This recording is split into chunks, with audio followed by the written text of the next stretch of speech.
Amigas, amigos, internautas do Centro Espírita Caminho de Luz, vamos a mais uma série, mais um programa, Dicas de Leitura Espírita. Nós vimos os outros programas tratando das obras básicas de Allan Kardec. No último, tratamos de obras póstumas, que não está incluso no Pentateuco Kardeciano, mas é pouco compulsada pelos espíritas, pouco conhecida. Hoje, nós vamos trazer mais uma obra de Allan Kardec, que não está no Pentateuco Kardeciano, que é Pentateuco, lembrando, né, para nós estudarmos juntos, Livro dos Espíritos, Livro dos Médiuns, o Evangelho segundo o Espiritismo, Céu e Inferno e a Gênesis. Então aí as obras básicas, o alicerce, o pilar. Depois nós vimos obras póstumas e agora, hoje, nós queremos conversar com você muito rapidinho, como se fosse um podcast sobre uma obra também pouco conhecida e pouco compulsada pelos espíritas. É a obra O que é o Espiritismo. É uma obra que Kardec lançou, como o título já diz, para explicar o que é o Espiritismo. Então eu vejo muitas vezes as pessoas dizerem assim, eu estava num determinado lugar e a pessoa comentou comigo um negócio e eu não soube explicar para ela. E isso acontece até com pessoas que estudam o Espiritismo. Conheço muita gente que é estudioso das obras básicas e às vezes a pessoa se perde na hora da pergunta, por faltar o argumento construído, que são coisas diferentes. O argumento construído, ele vem do debate. Poderia se dizer aqui da dialética socrática. Eu lanço a pergunta, você reflete e me devolve com um questionamento ou uma observação, e eu te devolvo, e aí nós vamos debatendo. Construção do conhecimento. Como normalmente as pessoas estudam, leem, mas não refletem, não integram, não participam de grupo de estudo, ou o debate não aflora, acaba ficando um conhecimento que eu chamo de encruado. A pessoa faz a sua ideia e fica com ela. Então falta o argumento construído. O argumento que quando alguém me perguntar tal coisa, e as pessoas perguntam as coisas mais ou menos iguais, eu já tenho o argumento construído.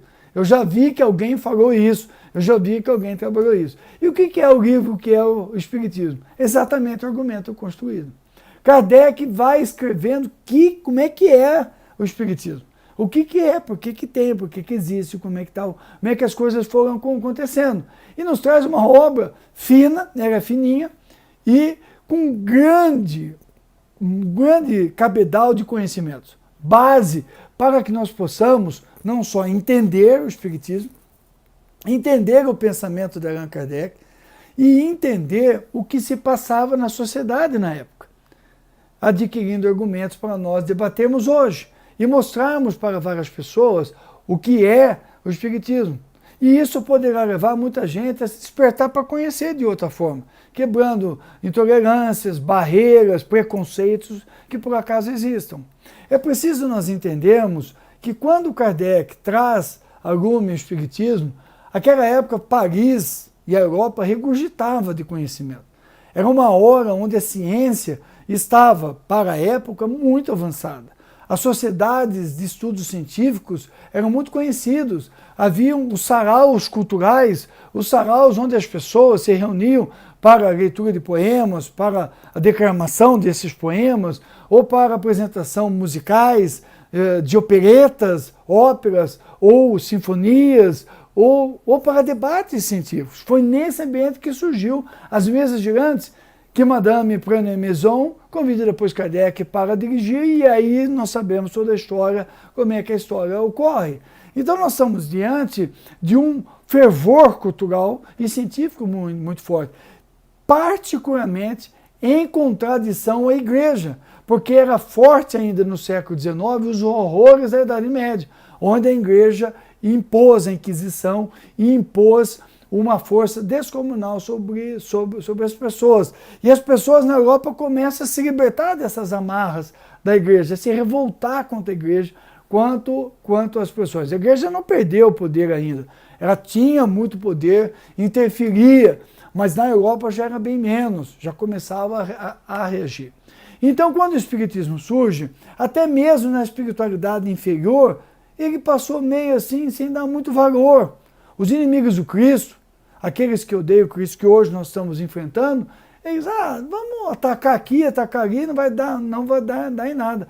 E realmente quase foi isso que ocorreu. Fizeram o auto de fé em Barcelona em 1863, quando o bispo de Barcelona queimou um carregamento de obras espíritas, né? Fizeram ataques nas igrejas, depois o movimento Kardec partiu, a Miguel Gabriel Boudet levou mais um pouco, e depois, se não fosse Bezerra de Menezes ir a Paris e comprar os originais das obras básicas e fundasse a FEB, talvez hoje não existisse o Espiritismo.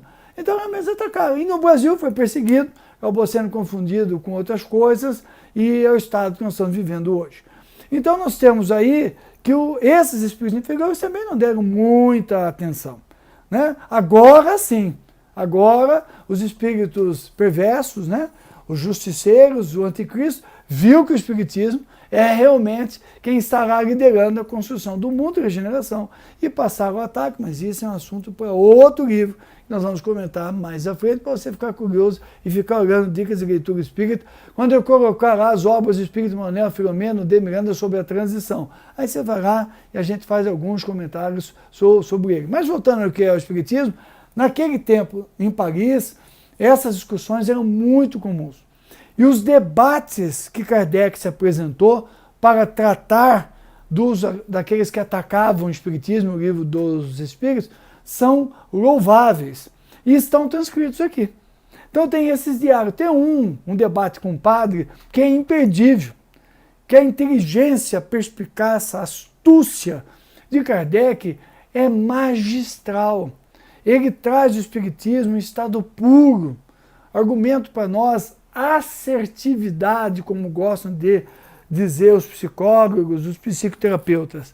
Assertividade nas colocações, não se deixava perder pela emoção, não entrava na urdidura dos espíritos encarnados que estavam acossando os agressores do espiritismo.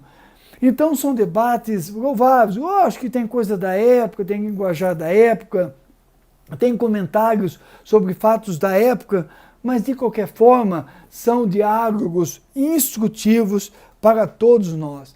Ao longo do livro ele vai tratando de vários assuntos, as dissidências que ocorreriam, o charlatanismo, ele discute, debate, ele fala muito sobre os médiuns interesseiros, médiuns despreparados, ele alerta para médiuns que receberiam mensagens que seriam dele mesmo, o chamado animismo, né, exacerbado, que o médium acaba não trabalhando e fica preso de espíritos inferiores, e por aí vai, né? Ele fala das sociedades espíritas, ele fala do futuro do movimento espírita.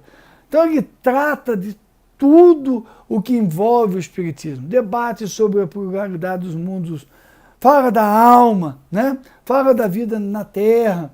Então ele faz um apanhado em textos pequenos, dividido em 3 capítulos, que nos ajudam a entender o espiritismo de uma forma muito mais profunda.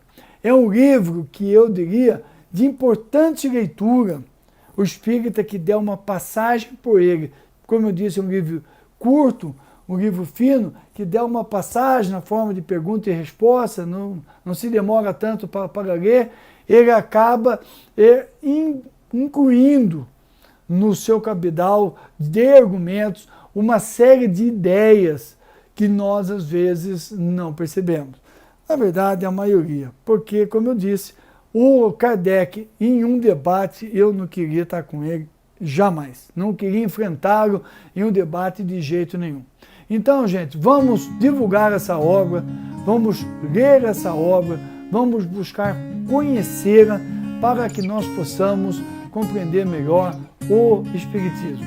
E se você está conosco, divulgue o Dicas de Leitura Espírita, para que as pessoas possam conhecer a boa literatura espírita e possam adquirir as ferramentas que precisam para o prosseguimento da sua jornada. Que Deus nos abençoe, que Jesus esteja conosco sempre. Muito obrigado pela sua paciência.